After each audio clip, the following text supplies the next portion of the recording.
Hello, doctor.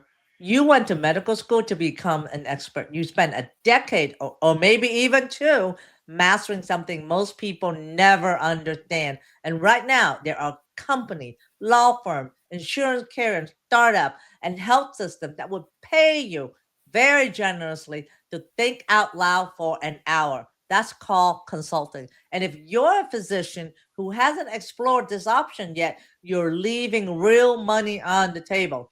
Today, we're going to walk you through exactly how to start a consulting business as a doctor because Mike and I have been doing this. And then from picking your niche to landing your first client and what to charge. I'm Dr. Aaron Trump. I'm Dr. Mike Wumeng. So, we're going to talk about why physician consulting is one of the best income streams available. But before we get into the how, I want to make sure you understand why this is such a powerful opportunity. Because I know a lot of doctors dismiss consulting without realizing what it actually looks like in practice. So, when most people hear consulting, they picture big strategy firms or business school types. But physician consulting is completely different. It's built on clinical credibility, and that's something that it took you probably years to earn. So let's focus on who hires physician consultants. Big pharma, pharmaceutical and medical device companies. They need doctors to serve as key opinion leaders, to review clinical content, to advise on go to market strategy.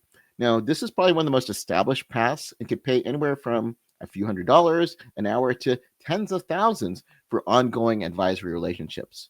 You've got legal firms, they need expert witnesses and case reviewers. Medical malpractice, personal injury, insurance disputes. Attorneys need physicians who can explain the medicine to a jury. This work is well compensated and it can be often flexible. You got health tech startups. They're building products for physicians and patients, and they desperately need clinical input.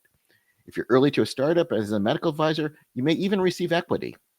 You've got insurance companies and utilization management firms. This has been really popular. They hire doctors to review cases, set policy, and consult on clinical guidelines. Health system and hospital groups bring in outside physician consultants for operational improvements, specialty program development, and strategic planning. And increasingly, corporations across industries are hiring physicians as workplace health consultants, especially post-COVID pandemic. So what is that common thread they have? All of these organizations have a problem that requires medical expertise to solve, and they can't hire a full-time physician for it. So that's where you come in as the physician consultant. So let's define your consulting niche. The number one mistake that we see physicians make when they start consulting is trying to be everything to everyone. They're trying to say, I'm a physician, I consult anything medical.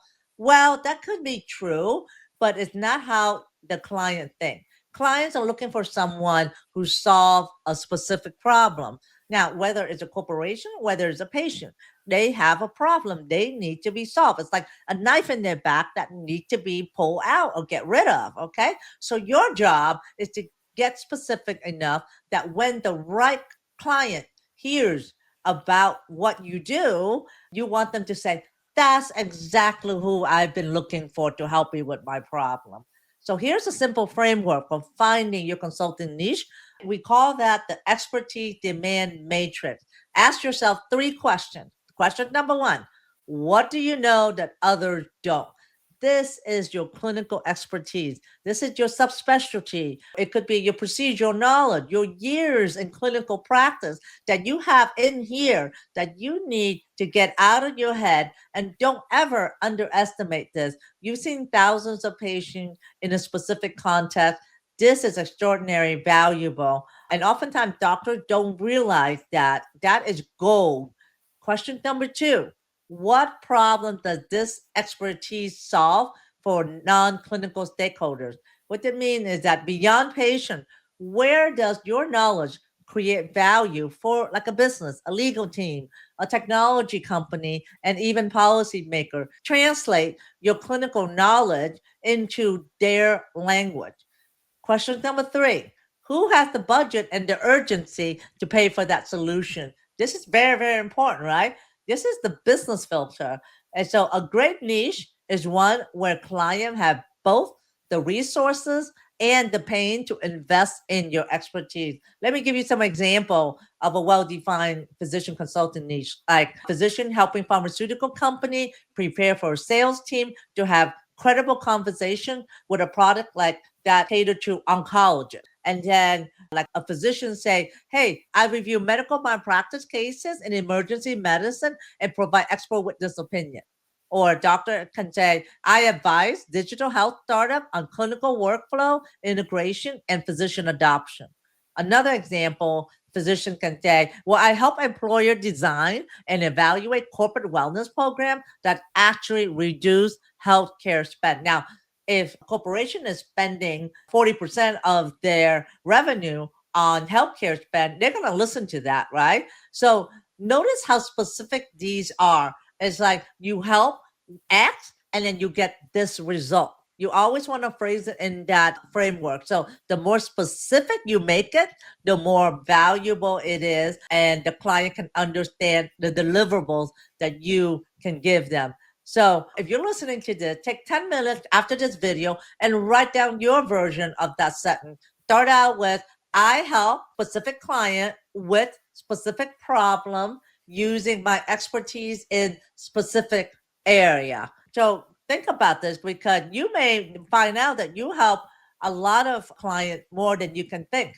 All right. So, and that's a very powerful exercise. So let's talk now about building your consulting offer. So once you have an idea of your niche, you need to structure what you're actually selling. Now, consulting is not just, quote, my time.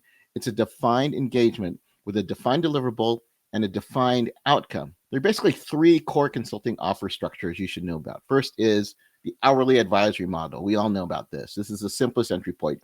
You paid for your time, phone calls, case reviews, written opinions. Attorneys know this very well. This works well for expert witness work, pharmaceutical advisory boards, and startup advising. The upside is easy to start.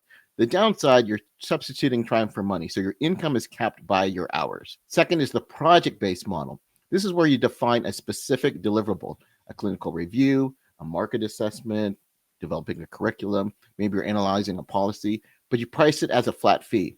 Then this is better than hourly because you're being paid for your expertise and outcome, not just your time. So a well-scoped project can pay $5,000 to even $50,000 or more, depending on the complexity and the client. Then there's the retainer model. This is the most sustainable model. A client pays you a monthly fee, could be $2K to $10K per month, to have ongoing access to your expertise. You might be on call for questions, attend monthly strategy calls, and review materials as needed. The beauty about this model is its predictable income. So my recommendation is, start with hourly or project-based to build your track record and get your first clients. Then you can move towards retainers as you establish trust with the client over time. But I want you to notice one thing. None of these require you to have a formal consulting firm, a business degree, or a massive team. You can start this as a solo physician consultant with nothing more than your expertise, a simple contract, and a way to get paid. Speaking of which, get yourself set up to receive payments professionally. It's worth the time to do it. A simple LLC, a business banking account, and just have a simple invoicing tool. And that's it. You don't need to overcomplicate it. You can do this. All right. So the next step is how to find and land your first client. This is the important part. This is how you validate what you're doing that somebody can pay you for. So this is the part where everyone wants to know, the part where most physicians get stuck because they think they have to become a salesperson. You do not. Here's the truth about physician consulting. Your first client almost comes from your existing network. This is who you know, not from cold outreach, not from ads, it's from relationship that you built over your career. So strategy number one, the warm relationship audit. Take a blank piece of paper and list every non-clinical professional you work with within the past 5 years. Former colleagues who move into industry, attorney who's asked you for your opinion informally, device rep, health tech founders, administrator, researcher. These people already know your expertise.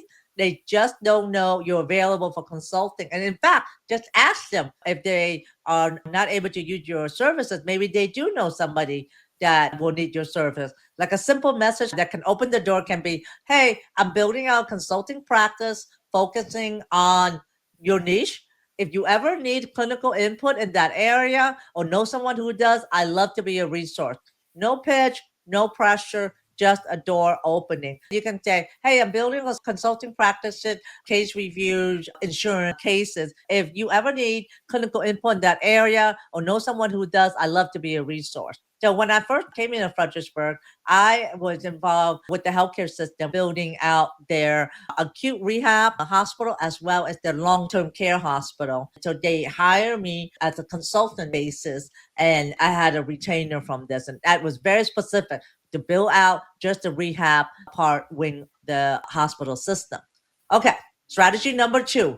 LinkedIn positioning.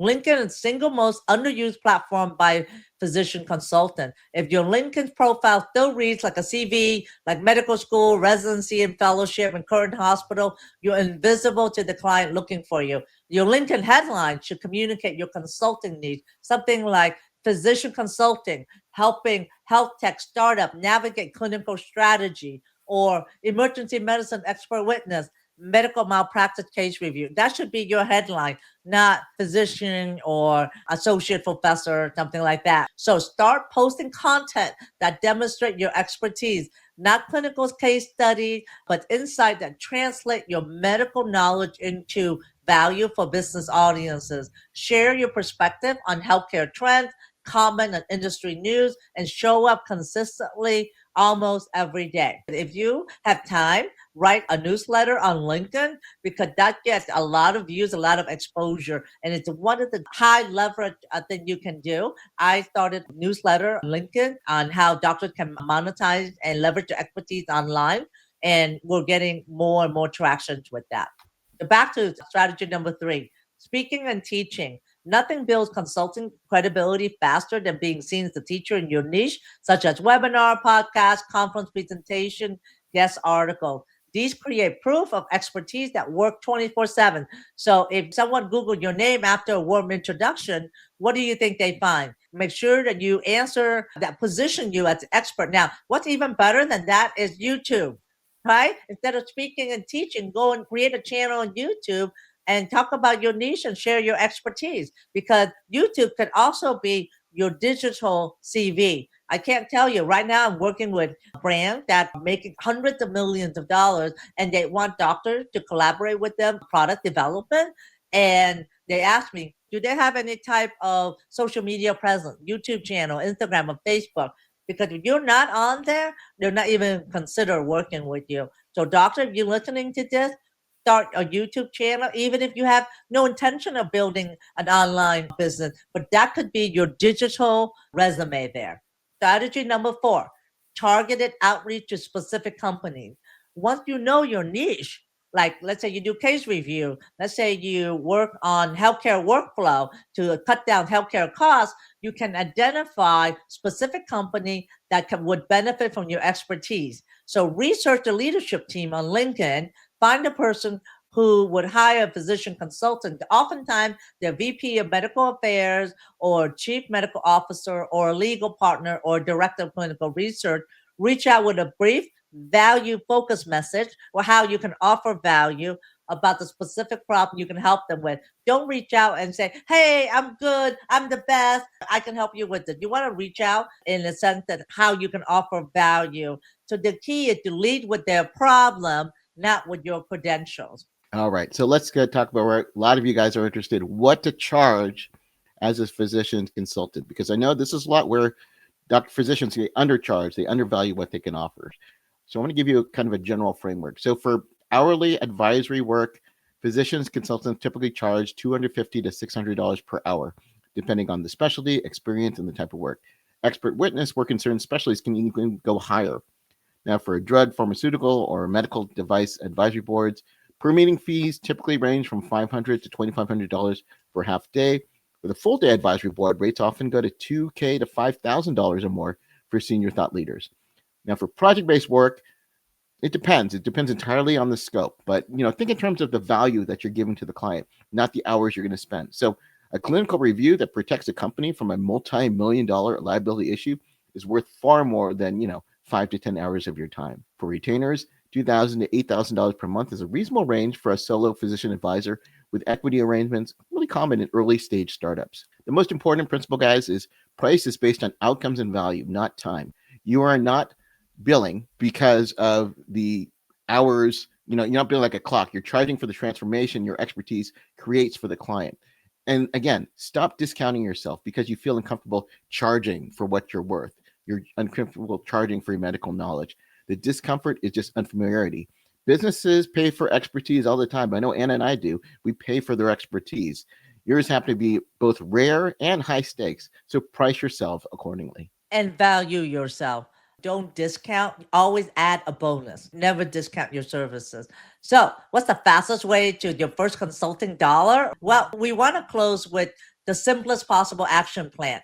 So, this week, write one sentence about your consulting positioning that I mentioned earlier. Define your niche, whether that's case review, whether that's decreasing healthcare costs, and then go and update your LinkedIn headline. Use AI to help you with the headline. And then next week, send 5 warm outreach. Warm means somebody that already knows you, to people in your existing network, not pictures, just no opener. You will never know until you ask. Okay. Let them know you're available. Just let them know that you may need help. People like to help other people. Then within the next 30 days, create one piece of content, whether the LinkedIn post on YouTube or Instagram or Facebook, or write a short article and even comment in an industry thread that demonstrate your expertise, or even join Facebook group in your industry as well. And then within the next 60 days, have at least 2 conversations with potential client or referral sources. Even one discovery call can lead to your first engagement. So you don't need everything figured out to start. All you need is a clear niche, a way to communicate your value, and the willingness to have the conversation. Because you know what? The more you have the conversation, the better you're going to get. And so the expertise you already have, you've had it for years and you sacrificed a decade of your life for this. So if you're a physician who's been thinking about building income beyond your clinical work, whether that's consulting, content creation, or cash pay practice, or something else entirely, we have resources that can help you move faster with more clarity. So we want you to join our school group, doctorsonlinesuccess.com. The link is down below right here, where we share resources and we have courses in there that can give you ideas on how to start your consulting business. Because if you find this video useful to you, share this with a colleague, subscribe to our channel, because Mike and I, we just want you to win, because we know that you have a treasure between your ears right here. You just need to let the knowledge come out, become the expert that you are, and just starting having conversation. Remember, guys, you're not just a doctor, you're also a doctor boss. We'll see you on the inside.